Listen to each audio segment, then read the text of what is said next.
Mövzumuz isə kardiologiya, yəni ürək-damar xəstəlikləri mövzusudur. Xalq təbabətinin də müxtəlif burada səpkidə xüsusi müalicə vasitələri var. Biz birazdan onlar da haqqında danışacağıq. O ki qaldı. Mən istəyirdim ki, Yalçın müəllim də bayaqki mövzumuza bir müdaxilə eləsin. Yəni, ürək xəstəliklərinin yaradan səbəblərdən ən birincisini dedik xolesterindir və daha hansı səbəblərdən, yəni bir fikrinizi bildirmək. Buyuruz, Yalçın müəllim. Ümumiyyətlə, mən ilk növbədə tamaşaçının zəngi ilə bağlı fikrimi bildirmək istəyirəm. Yəni, dedi ki, yollaşında ödəmlər var ayağında. Yəni, bunun səbəbləri təbii ki, müxtəlif ola bilər. İlk növbədə məsləhət ki, mütləq qaydada həkimə geçsin, müayinədən keçsin və səbəbi aşkar olunandan sonra müxtəlif müalicə metodlarından istifadə oluna bilər. Ümumiyyətlə, ödəmlərdə əgər böyrək mənşəlidirsə, uroteya çayından istifadə olunur. Bir də sidiqovucu çaydan təbii ki, kompleks müalicə ilə birlikdə. Əgər qaraciyərlə bağlıdırsa, orada hepateya çayından müntəzəm şəkildə istifadə oluna bilər. Yəni, o ödemi aradan qaldırmaq üçün deyil, yəni ümumiyyətlə qaraciyərdə baş verən proseslərin qarşısını almaq üçündür.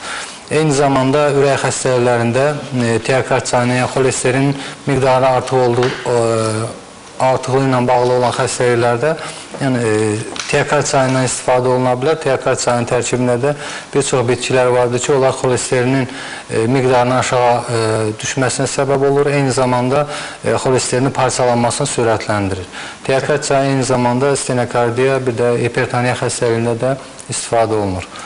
Çox sağ olun, Yalçın doktor. Biz şübhəsiz ki, mövzu hələ böyüdür və mövzunu davam elətdirəcəyik. Bir telefonu qəbul edək. Alo. Alo.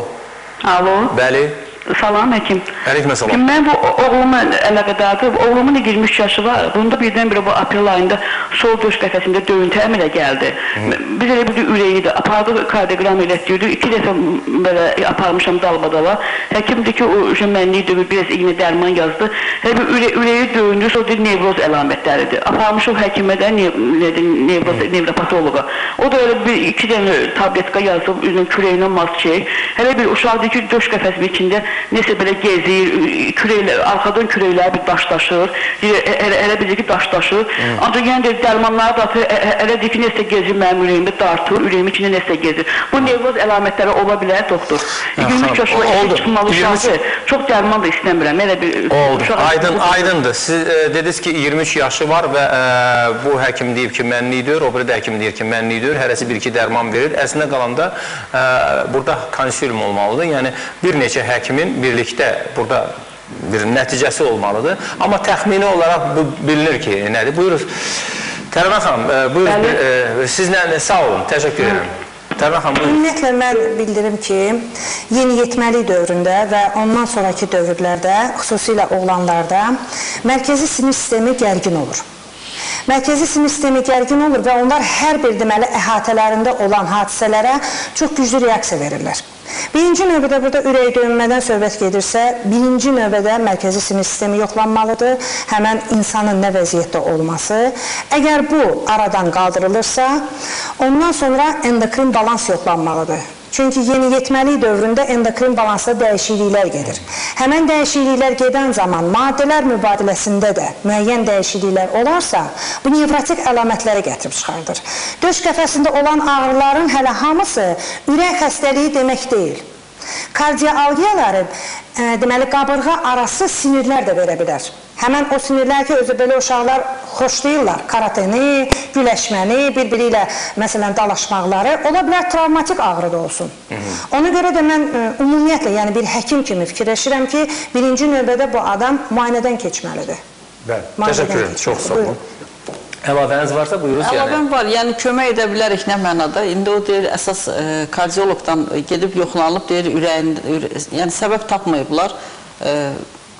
Nevropatologda da biraz müalicə olunub. Ona bitki mən təklif edərdim. Yəni ki, ziyansız, lap əlavə xəstəlik olsa da belə, heç bir ziyan verməz, amma faydası olacaq. Olsa da belə, yəni onu da yoxlatsa yaxşı olar. Belə bir deyə bilərdim ki, damotu götürsün, bir xörək qaşığı damotu, bədrənc, yəni limotu bitkisi, bir xörək qaşığı, bir də öksə otu. Bu hərəsindən bir xörək qaşığı götürür, yarım litr suda dəmləyib, gündəlik içmək lazımdır, gündə 3 dəfə. Yəni bu müəyyən qədər əsəb sistemini sakitləşdirəcəkdir, spazmı götürəcəkdir, yəni nevralgiya ağrıları varsa onu götürəcəkdir. Bir də ola bilsin ki, uşaqdır da, yəni indi hava istidir, konserlerin qabağında ola bilər, ümumiyyətlə soyuqlama da ola bilər döş sümüyündə. Bu da onu elə o cür ağrıları da qəbul edə bilər döş qəfəsinin ağrısı kimi.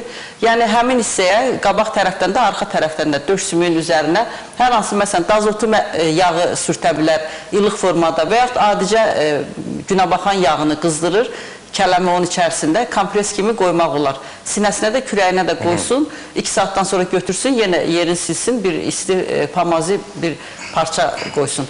Yəni əgər onda bu soyuqlama ağrıları, nevralgiyalar varsa, onu da götürəcəkdir. Təşəkkür edirəm. Yalçın doktor, adətən görürsən ki, revmatizm xəstəliyi gizlin gedir. Deyil, belə bir el arasında da söz var, həkimlərin arasında da ki, revmatizm xəstəliyi həm oynaqları, həm də ürəyi zədələyə bilir. Bu mənada, məsələn, bu oğlanda ola bilərmi ki, gizlin revmatik proseslər gedə bilsin və yaxud nəsə belə bir şey? Belə götürənlər... Hələ ki, biz bilmirik, yəni fakt odur ki, nevropatolog da deyib ki, mənlidir, o birisi də deyib mənlidir. Belə götürənlər ümumiyyətlə ola bilər, amma faktiki olaraq müayinədən keçir və kardioloji olaraq bir problem yoxdur, orada nevroloji problem də yoxdur və xanım qeyd elədi, sözsüz ki, yəni hər bir valideyn üçün istənilən yaşda övladlar uşaq hesab olunur, ancaq 23 yaş kifayət qədər yetkin yaşdır, yəni insanın müstəqil həyatda müstəqil qərarlar verməsi, müstəqil yaşaması üçün olan bir yaş dövrüdür.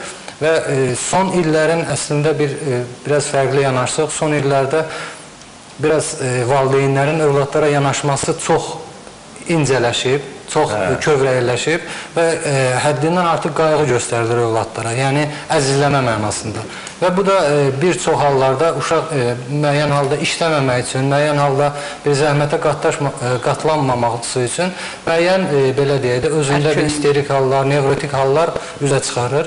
Və indi mən konkret o tamaşaçı ilə bağlamıram bu fikrimi, ola da bilər, olmaya da bilər, amma əslində son dövrdə gənclərin həm bu cür əzizlənməsinin nəticəsində, eyni zamanda kompüterdən həddindən artıq istifadə olunması, stresli işlərlə həddindən artıq məşğul olması, yəni boş yerə ehtiyac olmadan o streslərin içinə girməsi və sözsüz ki, bu tipli və buna oxşar halların meydana gəlməsinə səbəb olur. Ona görə də əslində, bayaq siz sual verdiniz, ürək xəstəliklərinin yaranması ilə bağlı, əslində ürək xəstəliklərinin yaranmasında vacib rollardan biri də oturaq həyat tərzi, aktiv həyat tərzindən uzaq olma və yaxud da həddindən artıq fiziki və zehni gərginliyi ilə hər hansı bir işlə məşğul olma, qidalanma rejiminin düz olunmaması, xüsusən gecə saatlarında həddindən artıq qidaların qəbul olunması və bu kimi hallar və saymadığım digər hallarda əslində ürək-damar xəstəliklərinin və yaxud da sinir sistemi xəstəliklərinin meydana gəlməsinə səbəb olur. İlk növbədə insanın qidalanma rejimi, yataq rejimi, iş rejimi normal şəraitdədirsə, insanın və genetik hər hansı bir xəstəliklə meyilli yoxdursa, insanın xəstələnmə ehtimalı çox aşağıdır. Ona görə də ilk növbədə sağlam həyat tərzi seçilməlidir, sağlam gün rejimi seçilməlidir ki, insan xəstəliklərə düçar olmasın və yaxud da düçar olursa da qısa müddətdə müayinə və müalicə alsın. Təşəkkür edirəm. Bizim SMS-lərimiz olduqca çoxdur. Mən istəyirəm SMS-ləri cavablandıraq və bir qədər qısa-qısa cavab verək. Çünki salam doktor, mənim 40 yaşım var. SMS-lər həddən çoxdur. 40 yaşım var, həkimə getmişəm. Mənə deyib ki, ürəyin sola genişlənib və qanımda da laxtalanma var. Xahiş edirəm, məsləhət verəsiniz. Ulduz xanım, sizdən başlayaq bu... Qanında laxtalanma var, bu çox ciddi bir problemdir, onun üstünə düşməlidir. Bitkilərdən istifadə etdikdə də yenə nəzərə alsın ki, bitkiləri də yəni su kimi adicə içmək lazım deyil, müəyyən dozalarda. Məsələn, istifadə edə bilər, xəşənbül bitkisindən istifadə edə bilər, dəmləyib içmək lazımdır. Gündə bir xörək qaşığı, bir stəkan suda dəmləyir, gündə 3 dəfə, 3 dəfə bir stəkan qəbul edir. 10 gün müddətində, 10 gündən sonra yaxşı olar ki, təkrar müayinə versin. Yəni, xəşənbül çox sürətlə qanı durulaşdıran bir bitkidir. Əgər normaya düşübsə, artıq xəşənbüldən istifadə etməsin, bir müddət cökə çayından istifadə etsin. Artıq cökə çayı biraz mülayim təsir göstərir. Elə həm ürəyə xeyirdir, ürək xəstəliklərinə xeyirdir, həm də qanın normada saxlayır. Çox gözəl, təşəkkür edirəm, sualı cavablandırdınız. Bir sualım var Təranə xanım, buna siz də istəyirəm cavab verəsiniz. Salam, mənim 63 yaşım var, infarkt keçirmişəm, damarlarımda tutqunluq var, qarpız, yemiş, pomidor, xiyar, bal, süd məhsullarından sonra süd, qatıq, ayran, pendir və şor, xama, bunların hamısını yazıb. Yəni, bunların hansından istifadə edə bilərəm? Əvvəlcədən təşəkkür edirəm. Siz həkim endokrinoloqsunuz, şübhəsiz ki, bu diyetologiya məsələləri də... Aydındır, bizə də aydındır.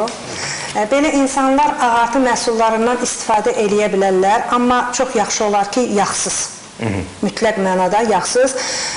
Bu yoldaşın da yaşı, yəni 63 yaşı var, özü də infarkt keçirdi. Bu nəzərə almalıdır bunların hamısını.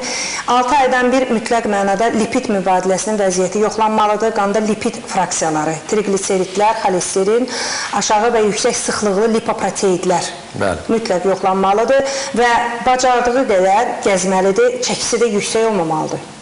Amma orada yazılanların hamısından istifadə edirlər, problemi yoxdur. Yalçın doktor, bizim ona məsləhət verəcəyimiz bir çay var, məsələn, həmən adamda ki, bax bu 63 yaşı var, infarkt keçirib, hansı çaylardan içsin ki, profilaktika məqsədi ilə ən azı Herbaflora şirkətinin istehsalı var? Ümumiyyətlə, belə deyək də, artıq çəkisi olanlar, köklüyə meyilli olan insanlar, yəni, real olaraq hipertoniya xəstəliyinin başlanğıc bir mərhələsindədir. Əksəriyyət hallarda, bu mütləq deyil. Yəni, bu tipli hallarda TK çayından müalicə məqsədi ilə deyil, profilaktika məqsədi ilə mütəmadi istifadə edə bilərlər. Gündə bir filtr bağlama dəmləməklə bir dəfə qəbul edə bilərlər. Əgər real olaraq xolesterin miqdarı, lipidlərin miqdarı artıqdırsa, onda TK çayından stabil şəkildə istifadə edə bilərlər. Təşəkkür edirəm. Bu arada biz reklamlara ayrılırıq. Qısa fasilədən sonra bir yerdə sizin də olacağıq, əziz tamaşaçılar.